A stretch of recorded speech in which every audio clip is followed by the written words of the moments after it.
का स्वागत है मेरे YouTube चैनल साई हब में। और आज हम स्टार्ट करने जा रहे हैं 8th क्लास की केमिस्ट्री का पहला चैप्टर, जिसका नाम है मेटल्स एंड नॉन मेटल्स। तो चलिए एक बार चैप्टर स्टार्ट करने से पहले हम इसके सिलेबस पर नज़र डाल लेते हैं कि सिलेबस में क्या क्या है।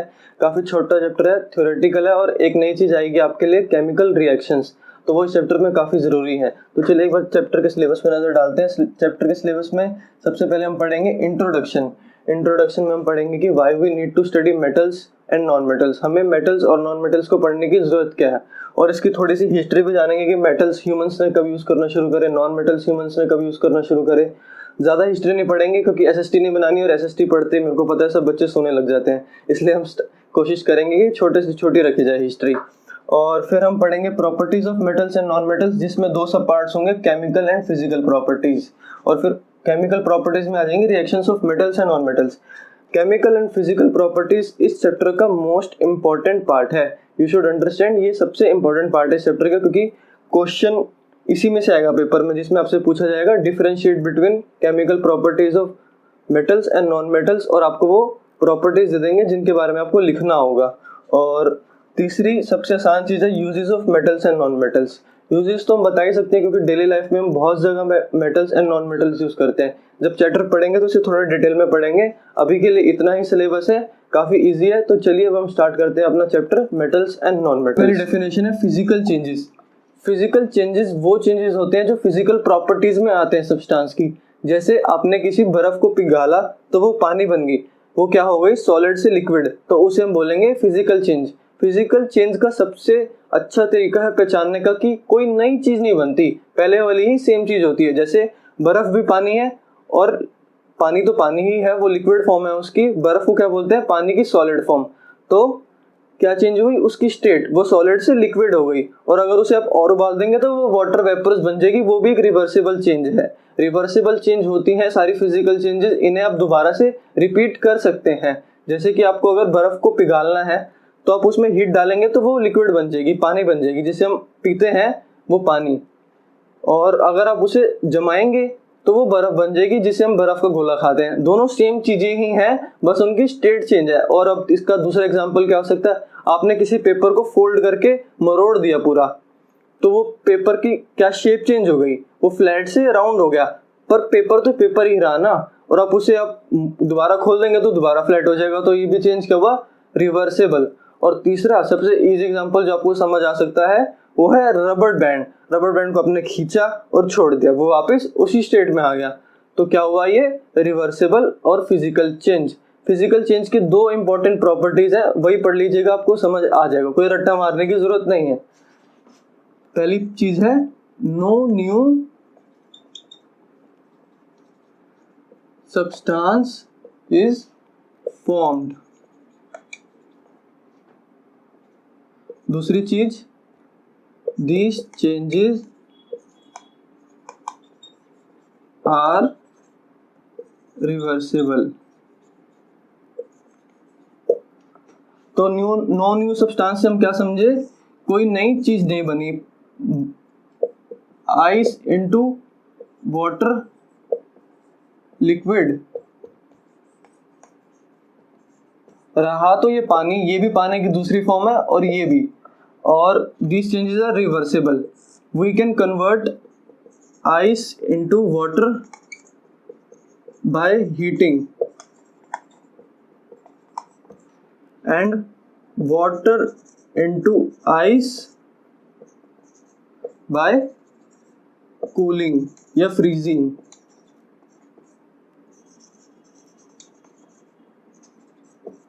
तो ये हो गया हमारे फिजिकल चेंजेस। अब हम आते हैं अपने सेकंड चेंजेस, जिसे बोलते हैं केमिकल चेंजेस। तो चलिए अब हम अपना सेकंड चेंज पढ़ते हैं, जो कि है केमिकल चेंज। इस चेंज में एक न्यू सब्सटेंस फॉर्म होता है। जैसे हमारा पहला एग्जांपल है बर्निंग ऑफ ए पेपर। जब हम एक पेपर को जलाते हैं तो हम क्या क्या देखते हैं, सबसे पहले तो उसमें से धुआं निकलता है, और वो लास्ट में एक काली ऐश में कन्वर्ट हो जाता है, एक ब्लैक ऐश में, जिसे हम हिंदी में बोलते हैं राख। एक ब्लैक कलर की राख बन जाती है जो पेपर की तरह बिल्कुल नहीं होती। तो वो एग्जाम्पल है केमिकल चेंज का। सबसे पहले तो एक नई चीज निकली, स्मोक, जो पेपर में जलाने से पहले कहीं नहीं थी, और उसके बाद वो काला हो गया, वो भी पेपर पहले वाइट था, तो इसे हम बोलते हैं केमिकल चेंज। दूसरा एग्जाम्पल होता है हमारा कुकिंग ऑफ फूड। अगर आपने कच्ची वेजिटेबल, एक रॉ वेजिटेबल को पका लिया, उसे कुक कर दिया, तो आप वापस उसे कुक वेजिटेबल को रॉ में कन्वर्ट नहीं कर सकते। तीसरा एग्जांपल होता है हमारा डाइजेशन।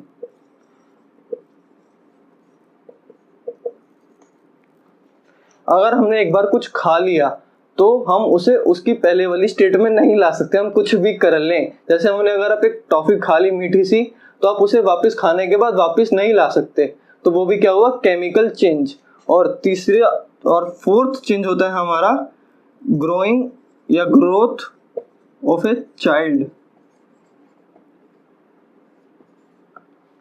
अगर एक छोटा बच्चा बड़ा होता जा रहा है, अगर आप चाहें तो उसके पिचका के पिछले वाली फॉर्म में नहीं ला सकते, आप एक लंबे बच्चे को छोटा नहीं कर सकते, तो वो भी क्या हुआ है, केमिकल चेंज। तो केमिकल चेंज के एग्जांपल से हम क्या क्या समझे, these changes lead to formation of a new substance.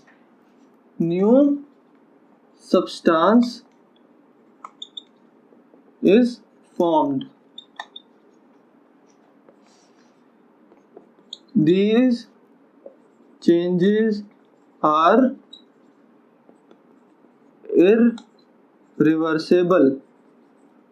तो बस यही था फिजिकल और केमिकल चेंज में। Physical changes are reversible, chemical changes are irreversible, not reversible. उन्हें वापस उसी स्टेट में नहीं लाया जा सकता। और दूसरा पॉइंट क्या हुआ, फिजिकल चेंजेस में कोई न्यू सब्सटेंस फॉर्म नहीं होता और केमिकल चेंजेस में न्यू सब्सटेंस फॉर्म होता है। एलिमेंट्स की डेफिनेशन लिख देता हूं मैं सबसे पहले। Elements are the substances which cannot be broken into useful simpler parts by chemical processes। इस डेफिनेशन में थोड़ा यूजफुल वर्ड पे फोकस करना, क्योंकि काफ़ी बच्चे बोलते हैं कि सबसे छोटा पार्ट तो मैटर का एटम्स होते हैं, जो हमने 7th क्लास में पढ़ा था कि all matter is made up of atoms. तो बच्चे बोलते हैं कि सबसे छोटा पार्ट तो एटम्स होते हैं, तो हम एलिमेंट्स को कैसे कह रहे हैं। तो एक बार दोबारा एलिमेंट्स की डेफिनेशन पे फोकस करते हैं। Elements are the substances which can not be further broken into useful simpler substances. मतलब एलिमेंट्स को हम छोटे पार्टों में तोड़ तो सकते हैं, पर उनको तोड़ेंगे तो उनका कोई फायदा नहीं है, मतलब यूजफुल नहीं है। इससे हम क्या समझे कि एक एटम का, सिंगल एटम का कोई फायदा नहीं है हमारी लाइफ में। मतलब कि एक सिंगल एटम है, जैसे गोल्ड का एटम आप एग्जांपल ले लें, गोल्ड मेटल किसका बना होगा, गोल्ड के एटम का।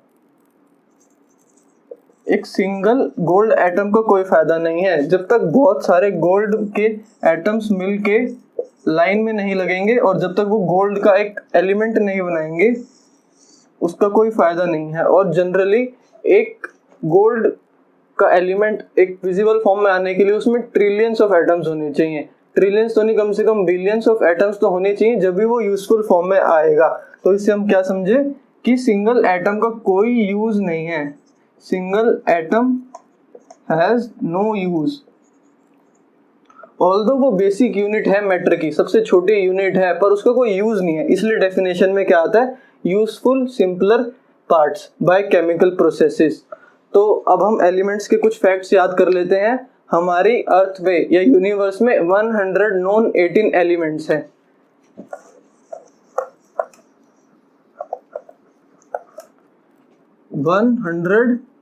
नॉन एलिमेंट्स हैं।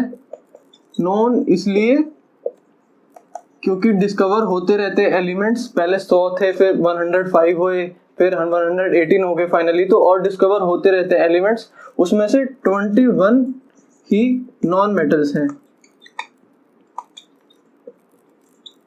21 ही नॉन मेटल्स हैं और बाकी जो बचे वो या तो मेटल्स हैं या मेटलॉइड्स हैं। मेटलॉइड्स आपके सिलेबस में नहीं है, तो इसलिए आप नॉन मेटल्स और मेटल्स पे ही फोकस करिए। अब एलिमेंट्स का पढ़ना इसलिए जरूरी है क्योंकि इन्हीं को कैटेगराइज किया गया है मेटल्स एंड नॉन मेटल्स में। तो कितने हुए, 21 नॉन मेटल, जिसके एग्जांपल्स हैं नाइट्रोजन, ऑक्सीजन। मेटल्स के एग्जांपल्स गोल्ड, सिल्वर, आयरन।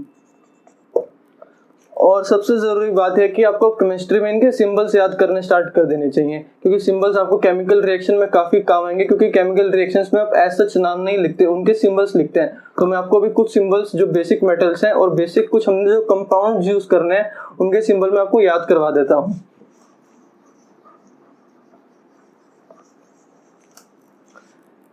सबसे पहले कुछ मेटल्स के सिंबल्स याद कर लेते हैं।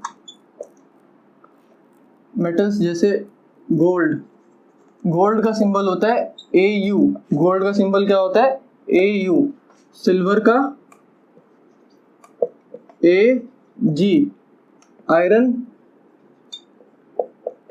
FE और कॉपर CU।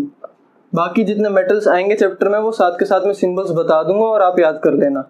और फिर आते हैं कुछ non metals. Non metals nitrogen N, oxygen O, oxygen का O, नाइट्रोजन का N, कार्बन C। तो ये हो गए कार्बन का C, नाइट्रोजन का N और ऑक्सीजन का O। ठीक है। और कुछ इंपॉर्टेंट कंपाउंड जो हम अपने चैप्टर में यूज करेंगे केमिकल रिएक्शंस के ड्यूरिंग। सबसे पहले वाटर, वाटर का होता है H2O। H क्या है हाइड्रोजन, मतलब 2 हाइड्रोजन है इसमें, H इज हाइड्रोजन, ये भी एक नॉन मेटल है। और एक तो O तो हो गया ऑक्सीजन जो मैंने अभी बताया था। एक रिएक्शंस आएंगी metals with acids, metal with base. तो एक एसिड और एक बेस का एग्जांपल भी याद कर लेते हैं। एसिड हो जाता है एक HCl, इसे बोलते हैं हाइड्रोक्लोरिक एसिड।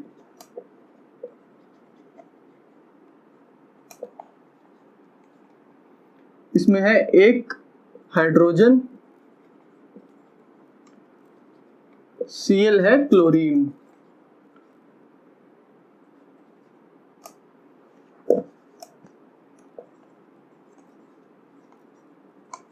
और एक बेस हो गया NaOH, सोडियम हाइड्रोक्साइड। सोडियम होता है Na और बाकी तो मैं आपको बता चुका हूं। अब आपको एक बात याद रखनी है, अगर किसी सिंबल में 2 लेटर्स हैं जैसे Na, तो N हमेशा कैपिटल होगा और A हमेशा होगा स्मॉल। अगर ये आपने Na लिख दिया तो आपके पेपर में मार्क्स कट जाएंगे, बिल्कुल गलत हो जाएगा वो एलिमेंट, वो कुछ और ही बन जाएगा। जैसे हमेशा AU लिखा जाएगा गोल्ड को, A और कैपिटल U नहीं लिखा जाएगा। तो हमेशा हमें ध्यान रखना है कि सेकंड लेटर हमेशा स्मॉल होगा। तो अब हम स्टार्ट करने जा रहे हैं इसके बाद properties of metals and non metals. Properties of metals and non metals काफी इंपॉर्टेंट टॉपिक है, मतलब सबसे इंपॉर्टेंट टॉपिक है। और हम स्टार्ट करने जा रहे हैं physical properties of metals and non metals से, और उनके बीच कंपैरिजन साथ के साथ ही करते जाएंगे। तो चलिए हम स्टार्ट करते हैं फिजिकल प्रॉपर्टी नंबर 1 जो कि है state of the metal and non metal. State, state से मतलब होता है कि एलिमेंट सॉलिड में है, गैसियस फॉर्म में है, लिक्विड फॉर्म में है। तो जनरली हमारे आसपास मेटल्स किस फॉर्म में होते हैं आप नोट करिए कि आयरन जिस चीज के पैन बने होते हैं जिसमें हम खाना पकाते हैं, या कॉपर के बर्तन होते हैं, वो किस चीज के बने होते हैं सॉलिड फॉर्म में होते हैं। वो किस फॉर्म में होते हैं मेटल्स सॉलिड फॉर्म में। तो हम क्या लिखेंगे metals are generally of solid form. Jewellery किस फॉर्म में होती है, ज्वेलरी को हाथ में पकड़ सकते हैं ना अपने हाथ में, बिल्कुल, तो उसे हम बोलते हैं सॉलिड फॉर्म। और ज्वेलरी किस चीज की बनी होती है गोल्ड और सिल्वर जो कि है metals. For example gold silver. अब एक बात आपको जरूर याद रखनी है कि केमिस्ट्री में एक्सेप्शंस हमेशा होंगे, मतलब कि एक चीज होगी या एक एलिमेंट होगा जो बाकी चीजों से अलग बिहेव करेगा, तो एक्सेप्शंस बोलते हैं उन्हें। जैसे मतलब क्लास में हमेशा एक्सेप्शन किड होता है जो बहुत ही इंटेलिजेंट होता है या बहुत ही नालायक होता है, तो उसे हम बोलते हैं एक्सेप्शन, जो सबसे अलग है, जिसका बिहेवियर सब चीजों से अलग है। तो इस मेटल के एग्जांपल्स में होता है वो मरकरी, जो थर्मोमीटर में नहीं होता मरकरी, जो लिक्विड होता है, जब आप उसको यहाँ पे लगाओ तो वो ऊपर जाता है, जो मतलब ऊपर जाता है, जो इंडिकेट करता है कि आपकी बॉडी का टेम्परेचर कितना है, वो होता है मरकरी। सिल्वर कलर का होता है और काफी पॉइजनस होता है, इसलिए कभी थर्मोमीटर के साथ हमें खेलना नहीं चाहिए। अगर वो टूट गया और हमने उसे इनहेल कर लिया तो काफी दिक्कत हो जाती है। तो वो होता है मरकरी। मरकरी का सिंबल होता है Hg। मरकरी का सिंबल क्या होता है? Hg। और ये होता है लिक्विड, इसे बोलते हैं एक्सेप्शन केस। और अब हम आते हैं नॉन मेटल्स में। नॉन मेटल्स में जनरली काफी डिफरेंट फॉर्म में पाए जाते हैं, जैसे कि अब एक एग्जांपल है डायमंड। डायमंड किस चीज का बना होता है? कार्बन का। डायमंड जो हीरा होता है वो होता है कार्बन की एक फॉर्म। वो कौन सी फॉर्म होती है? Solid form. और सबको याद होगा कि हमारा एटमॉस्फेयर किस किस मेन गैसेस से बना होता है? नाइट्रोजन और ऑक्सीजन, और वो भी है नॉन मेटल्स। और नाइट्रोजन एंड ऑक्सीजन, ये क्या हो गए? गैसेस। तो नॉन मेटल्स मोस्टली किस फॉर्म में होते हैं? सॉलिड या गैसेस में। सॉलिड में और भी एग्जांपल हो सकते हैं, जैसे सल्फर। सल्फर का सिंबल होता है S।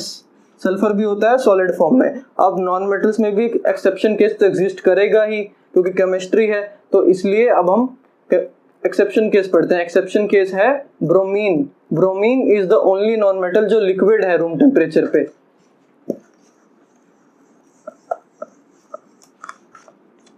ब्रोमीन। ब्रोमीन का सिंबल होता है Br। Non metal liquid at room temperature. तो ये हो गई हमारी फर्स्ट प्रॉपर्टी, जो कि थी स्टेट। मेटल जनरली होते हैं सॉलिड्स और नॉन मेटल्स होते हैं गैसियस एंड सॉलिड। और एक्सेप्शंस दोनों केस में एग्जिस्ट करते हैं, जो आपको जरूर याद करने, क्योंकि पेपर में पूछा जा सकता है which is the only metal और non metal that is liquid. तो इसलिए एक्सेप्शंस केस जरूर याद करें। तो चलिए अब हम अपनी स्टार्ट करने जा रहे हैं इस वीडियो की लास्ट प्रॉपर्टी, जिसका नाम है हार्डनेस। हार्डनेस जनरल वे में हम किसे बोलते हैं कि मतलब किसी चीज को तोड़ना आसान है तो उसे हम बोलेंगे सॉफ्ट, और किसी चीज को तोड़ना मुश्किल है तो उसे बोलेंगे हार्ड।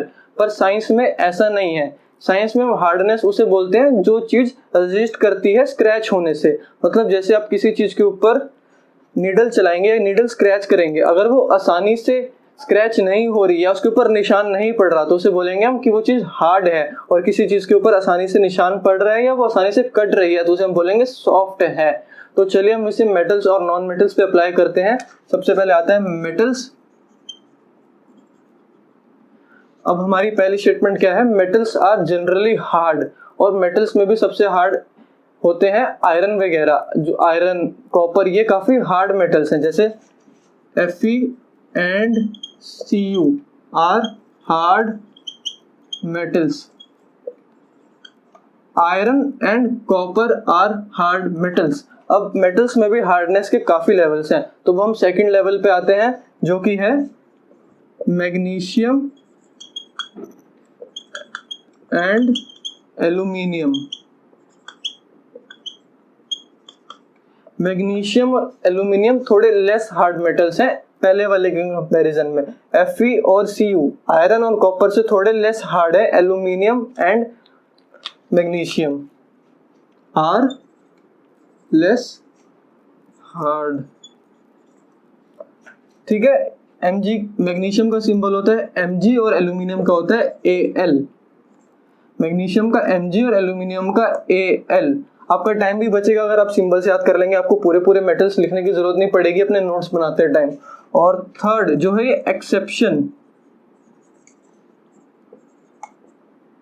Potassium and sodium.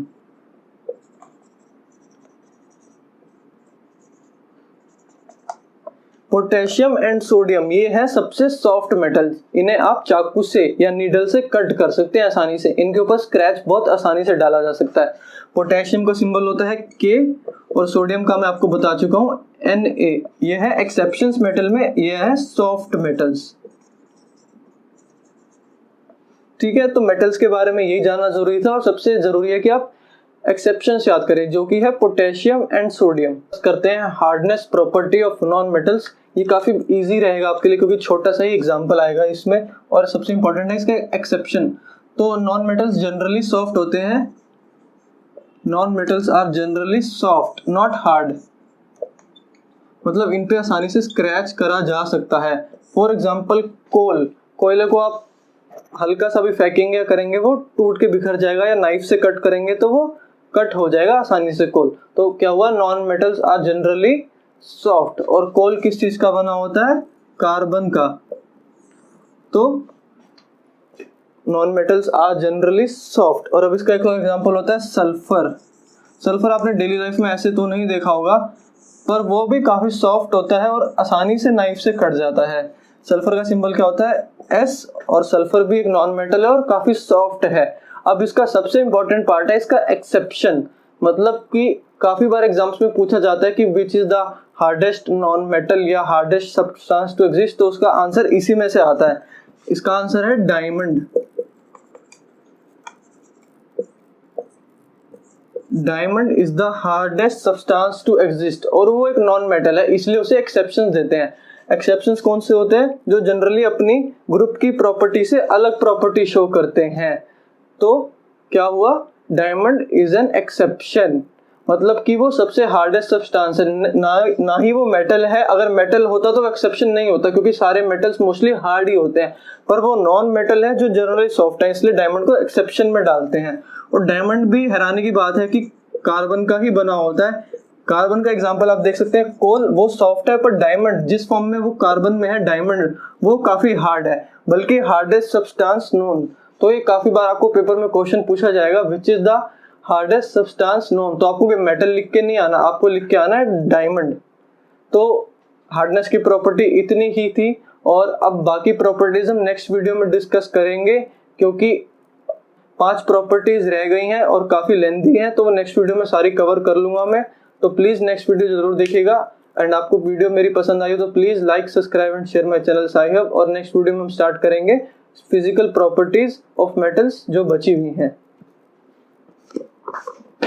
जो आज मैंने प्रॉपर्टीज डिस्कस करी हैं, जो इंट्रोडक्शन दिया है, जो बेसिक्स क्लियर करे हैं, प्लीज उन्हें रिवाइज करें और मेरी नेक्स्ट वीडियो में जरूर आए। अगर आपको मेरा चैनल पसंद आया तो please like, subscribe and share my channel Sci Hub. Meet you in the next video. Peace out.